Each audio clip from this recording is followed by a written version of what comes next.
Hi guys, today we're going to go through the process of installing a external corner bead.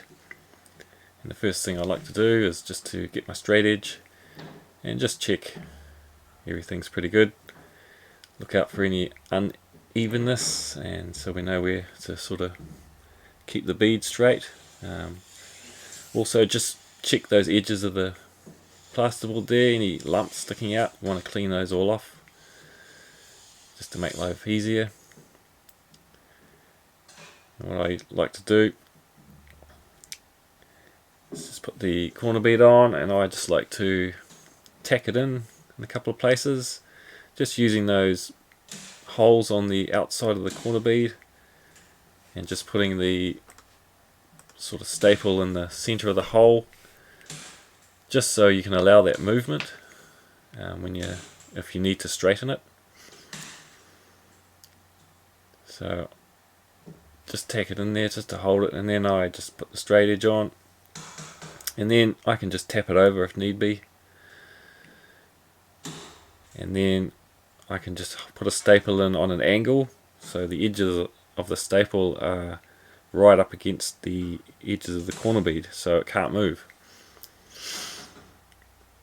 And check the other side. Once that's pretty good, I just like to add staples down each side on the angle, just again so you've got that, just so the corner bead can't move once you start applying your plaster. And generally I put in roughly 6, 7, 8 staples each side. Now if you haven't got a straight edge, I'll show you here what I do, or what you can do. Again, just tack it on, again keeping your staple away from the edges just to allow that movement if need be.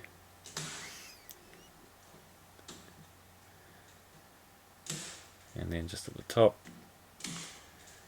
and then just using your eye, you can look down the corner bead, both sides. You can see if it's not straight or something's sticking out there. You can just push it over, and then you can look up the corner bead. And again there, just if it's just a little bit out, you can just pull it over and staple it off, and again just staple it off. Now once it's pretty good, keeping that staple on an angle just so the corner bead can't move. But since I've got a straight edge here, I'll just check it.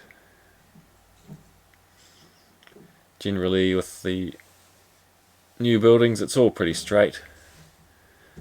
With the renovation stuff, you want to sort of make sure you have a straight edge to check it. And that's the process I use, and I hope you enjoyed that one and learnt something there. I'll see you on the next one.